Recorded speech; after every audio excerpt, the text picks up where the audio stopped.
आपले भविष्य भारतीय संविधान. लेखक सुभाष वारे. प्रकरण 11.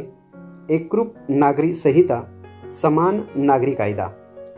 संविधानातील या 44व्या कलमासंदर्भात सर्वोच्च न्यायालयानेही अनेकदा सरकारकडे विचारणा केली आहे.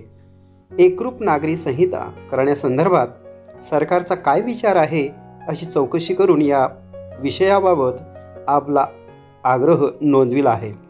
भारतीय जनता पक्षाच्या जाहीरनाम्यात प्रत्येक वेळी समान नागरी कायदा या नावाने हा विषय समाविष्ट असतो.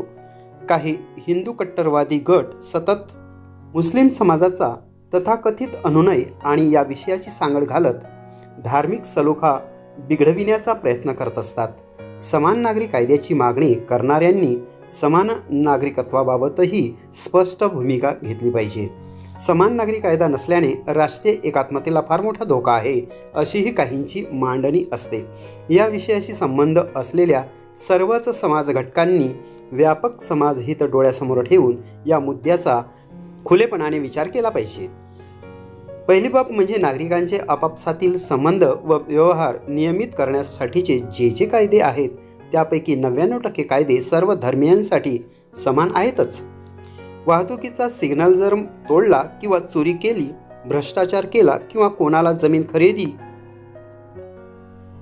विक्री करायची असेल किंवा उत्पन्नावर कोणी किती आयकर भरावा, अशा कितीतरी बाबतीत जे कायदे आहेत ते वेगवेगळ्या धर्मातील लोकांसाठी वेगवेगळे नसून सर्वांसाठी सारखेच आहेत. वेगवेगळ्या धर्मियांसाठी वेगवेगळे कायदे हे फक्त विवाह पद्धती, घटस्फोटाची व पोटगीची नियमावली, वारसा आणि दत्तक या 4च मुद्द्यांबाबतीत आहेत. आता या 4 मुद्द्यांबाबतीत एकरूप नागरी संहिता बनवण्याची तर त्याचा अर्थ एका धर्माच्या पद्धती, नियम दुसऱ्या धर्मावर लादणे असा तर नक्कीच होऊ शकत नाही. या मुद्द्यांबाबत फक्त मुस्लिम समाजाची अडचण नाही, हिंदूमधील वेगवेगळ्या जाती जमातीतही लग्नांबाबत वेगवेगळ्या परंपरा आहेत. बऱ्याच ठिकाणी घटस्फोटांबाबतचे निर्णय जात पंचायतीच करतात आणि तिथे बहुतेक वेळा महिलांवर अन्याय होतोच होतो. वरील 4 मुद्द्यांबाबत एकरूप नागरी संहिता बनवायची तर धर्माच्या अभ्यासकांसोबत कायदे तज्ज्ञ, शरीर विज्ञानांचे तज्ज्ञ, सामाजिक शास्त्राचे अभ्यासक अशा लोकांना बसवून 4ही बाबतीत कुठल्या धर्मात चांगल्या परंपरा आहे त्या तपासून प्रत्येक धर्मातील काही योग्य असलेले घ्यावे लागेल आणि त्या धर्मातील अयोग्य असलेले नाकारावे लागेल.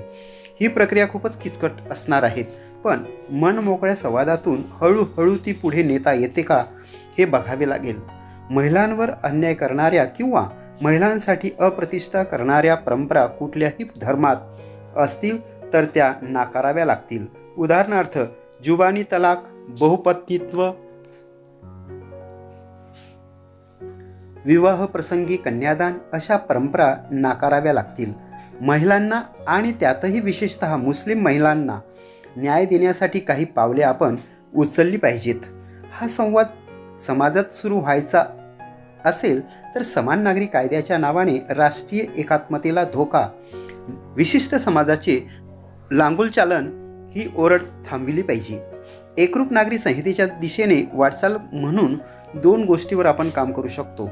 एक म्हणजे त्या धर्मासाठी जे वैयक्तिक कायदे, पर्सनल लॉज आहेत त्यात महिलांना न्याय देण्याच्या दृष्टिकोनातून योग्य त्या सुधारणा घडवून आणण्याचा प्रयत्न करणे आणि दुसरे म्हणजे विशेष विवाह कायद्यानुसार सर्वांनी लग्न करण्याचा आग्रह धरणे. विशेष विवाह कायदा सर्व जाती धर्माच्या लोकांना लागू होतो. तो कायदा सर्वांसाठी समान आहे. म्हणजेच खऱ्या अर्थाने जो कायदा धर्मनिरपेक्ष कायदा आहे त्या कायद्याप्रमाणे विवाह करण्याचा सर्व धर्मियांना आग्रह धरावा. याच पद्धतीने मूलदत्तक घेण्याच्या बाबतीत सर्वोच्च न्यायालयाचा एक चांगला निकाल आलेला आहे. सर्व धर्मियांनी त्याप्रमाणे वागावे. त्यातून जो संवाद वाढेल तो आपल्याला हळूहळू एकरूप नागरी संहितेकडे घेऊन जाईल.